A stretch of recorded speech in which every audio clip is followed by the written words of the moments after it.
So I started skydiving, and then I started base jumping, which means, that's an acronym for buildings, antennas, spans, and earth. That's the things that you jump off of. It's kind of a low-level type skydiving situation. And I was the first person to base jump the Golden Gate Bridge from the top of the towers. I jumped the north and the south. You're going to see one of those on the DVD here.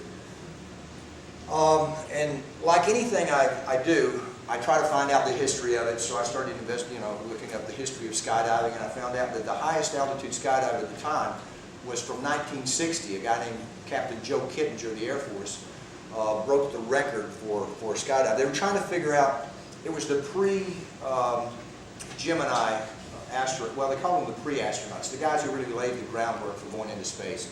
And we didn't know what would happen if the capsule got so high and someone had to eject out of it. So they sent Joe up to 102,000 feet and had him jump out of a helium balloon.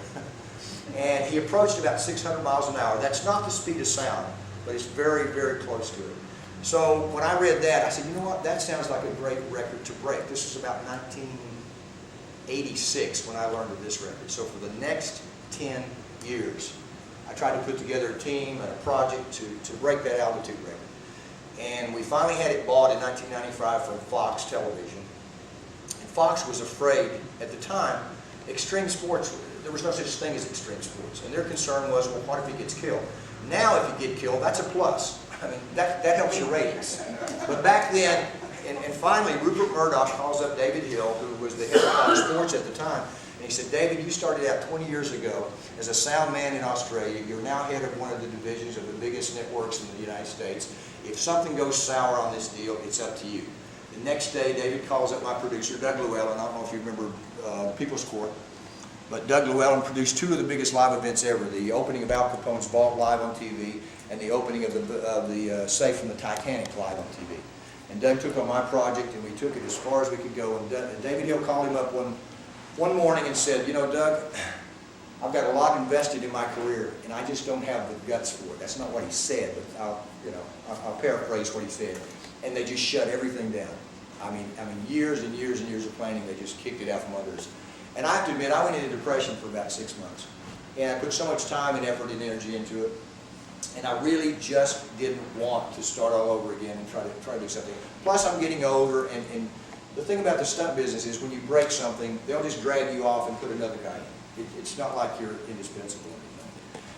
So after a while of kind of putting myself back together and having gotten married at 40 years old and then having a baby, and deciding that LA just was not the place I wanted to raise my children, I decided to come back here. And I got to admit, it feels good. We moved to Maryville. There's a great school system over there. We moved to Maryville. I will probably continue to work in the entertainment business in some fashion. I want to show you some of the things that we used at the time. Did you hand me that first one there, honey? Yeah, that one there. Thanks, babe. This was something that we used to climb the Wells Fargo building in downtown LA. And what most of these buildings have are architectural details that allow window washing equipment to be used to go all the way down the building and all the way up, and they clean the windows, you know, when they raise and lower the equipment.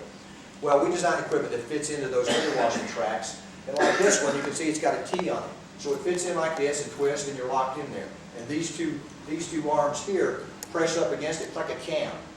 So you'll raise this up, and you're actually sitting in this one with this harness. This harness here has climbed every building that I've ever climbed, right there. And you're sitting in that, so when you raise it up, it's got a stirrup on it, and you put your foot in it, and then you can stand up, and there's always two of these, there's a set of these. And the one that you're sitting in, you can raise underneath the other one and sit down. And then you can continue to alternate and go up to 700 or 800 or 1,000 feet or whatever it is. Like I said, there's pictures here of most of the buildings I've climbed and some news articles and stuff. When I started base jumping, I also did, like I said, I did both towers of the Golden Gate Bridge, and I did the Coronado Bridge in San Diego from a moving limousine. I had the sunroof of a moving limousine, and I have the picture of that here. We're doing about 55 miles an hour. And I don't know if any of you have ever been to San Diego and gone across to the Coronado Island from the city there, but it's about 1.5 miles long, and there's light posts every probably 100 feet. So I'm on top of the limo, and I'm trying to time it to go between these light posts, because that would have kind of ruined my day if I didn't want to live. Give me that big one there, honey, yeah. This one was used to climb the first interstate building in downtown Los Angeles. There's an account of that here somewhere. I just took a pin out there. That opens up. It allows you to get on a big box structure, which is part of the architectural detail. And then I put the pin back in. And then this has got the same thing. It's got a cam here.